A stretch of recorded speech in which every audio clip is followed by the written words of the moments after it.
Hey, what is going on, my friends, and welcome back to another video on the channel. On today's video, we are going over Ideanomics, ticker symbol IDEX. This is going to be another video on the Ask Me Anything series, as I've been getting many of you to send me in questions that you have about your favorite stocks, and I will do my best to think about a very in-depth answer as to why or why not I could maybe agree with you or think maybe something a little bit different. And I hope you guys do enjoy the series. It's something I really like to do to get a little bit more personal with you all as my subscribers, so definitely keep up sending me these questions. Also, if you do want access to all of this information as I do get it, if you want access to my answers to these questions as I do answer them, if you want access to my trades, trade alerts, my trade portfolio, as well as a daily newsletter and everything that I do on this channel and as an investor, go down to the link in the description. It'll bring you over to my Patreon, and that's where I'm fully transparent with all that info. Also, if you do want some free money, if you want some free stocks, create a Webull account using the referral link down in the description below. Whenever you do so and deposit $100, you will get 2 free stocks valued all the way up to $1,850.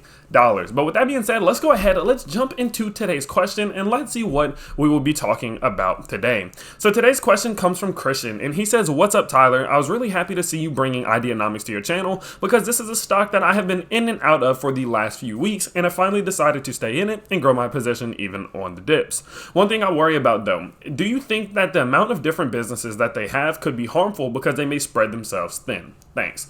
Well, first of all, thank you for sending in the question, Christian. He is actually a member of my Patreon community, so if you do want access to that, and if you do want to be able to send me in these questions, I will see them a lot faster if you send them in on Patreon. But with that being said, I do want to go ahead and just answer this now, just if you are looking for a quick answer. No, I don't believe that when it comes to Ideanomics and the amount of businesses and different subsidiaries that they have, that the high level of diversification in which they are displaying, I don't think that's going to be detrimental to the company, but I do believe that it can be detrimental to companies in general. So let me kind of break this down. I'll talk a little bit about why I think it can be a negative for a company to highly diversify up and have so many different businesses, and then I'll talk about why I don't believe it'll be a big issue for IDEX. So whenever it comes to your general company, realistically they're going to focus on one of two things: products or service, or maybe products and service. Now, whenever a company has a very strong foundation, whenever they have a few, maybe like 2 or 3 really strong products, or they offer 1 or 2 really strong services, and then we start to see them diversify out a bit, typically what we will see is that it'll go okay, right? But one thing that we will notice is that it can tend to lead to a lacking in quality of those previously held subsidiaries or products. Now, the reason why we see this sometimes is because a company will, as Christian said, spread themselves thin. They won't be focusing too much on that initial product in which they were developing, and I'm really more specifically talking about growing companies, not big, well-established companies, but kind of those more startup, just getting started going companies. Well, whenever we think, again, whenever they have all of this attention focused on those initial subsidiaries, products, services, etc., they're going to be delegating all their energy, time, and capital into perfecting them and creating them, as perfectly as they possibly can. Well, whenever a company then takes away some of that attention by opening up a new business or acquiring a new subsidiary or creating a new product or distributing a new service, when they do all that, we start to see the attention get taken away and divided between now these 2 different subsidiaries, products, services, etc. So it can be an issue over time that if we see a company who starts off with 1 really strong product or 1 really strong subsidiary, and then they grow it to a portfolio of 10 of them, that they're not paying enough attention to each one of them to actually deliver that same level of quality that we saw from the first product. Well, how does a company counter that? Well, there's 2 ways that I think that a company can counter that, or that will make it a little bit easier.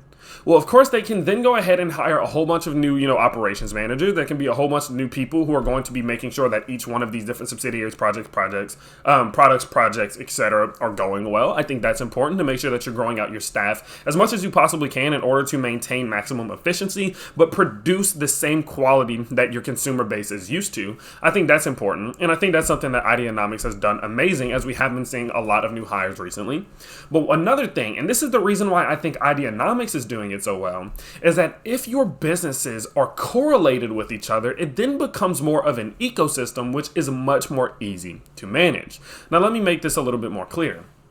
When we think of, what exactly Ideanomics is focused on, they're going to be focusing on being a one-stop shop for everything electric vehicle. Let's talk about their EV division, because they have 2 divisions, FinTech and EV.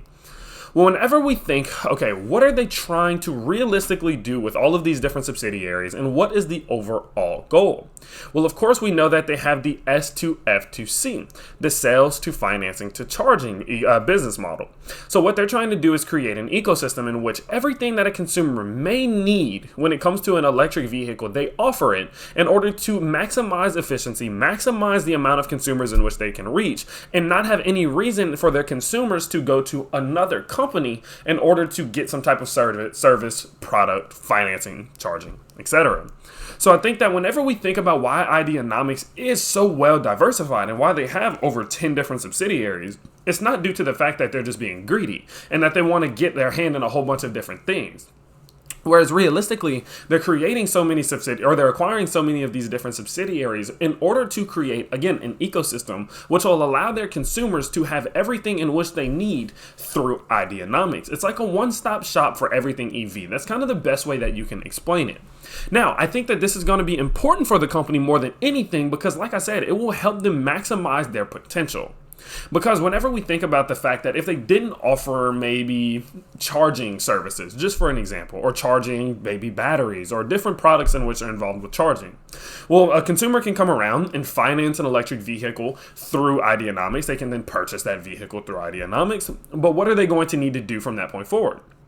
Well, there's going to, of course, if it's an electric vehicle, they're going to need to charge it. Well, Ideanomics could have said, well, we'll just focus on selling it and financing it, and then somebody else can sell you a battery. Well, that's not the way they operate. They think, okay, what can we do in order to provide this consumer or this customer with everything that they're going to need? And then that's the way in which they've been building up their business in order to reach all of the demand in which their consumers have. And I think that's very, very important. Now, we also have to consider the fact that by implementing all of these different subsidiaries within this division is going to allow them to capitalize on a very rapidly growing industry. I think that's one thing we have to consider is that this industry is growing so fast that by them starting to have so many of these different subsidiaries, they're able to capitalize on many different aspects of this single industry in order to, again, maximize efficiency. That is the end goal for this company. Let's pull up some numbers here and let's just think for a second. In 2019, their overall revenue was only at $2.7 million. Now, after the acquisition of some of these new subsidiaries, and which haven't even been accounted for, the ones that we've seen them get in 2021, but even just after their acquisition of a few of their subsidiaries, they saw that number multiply by almost 6 times, all the way up to $19.5 million. So we have to consider the fact that these subsidiaries have been bringing in countless and more revenue, which is allowing them to not only grow as a company, but expand their divisions, expand out the amount of different people who are going to be running each one of these subsidiaries, all these different operations managers in which they've been hiring, all of these people who are going to be taking control of each one of these different aspects of the business to, again, create an ecosystem that will allow them to reach out to a broad consumer base. Well, whenever we think about that, we also have to consider the fact that they do have their fintech division of their company.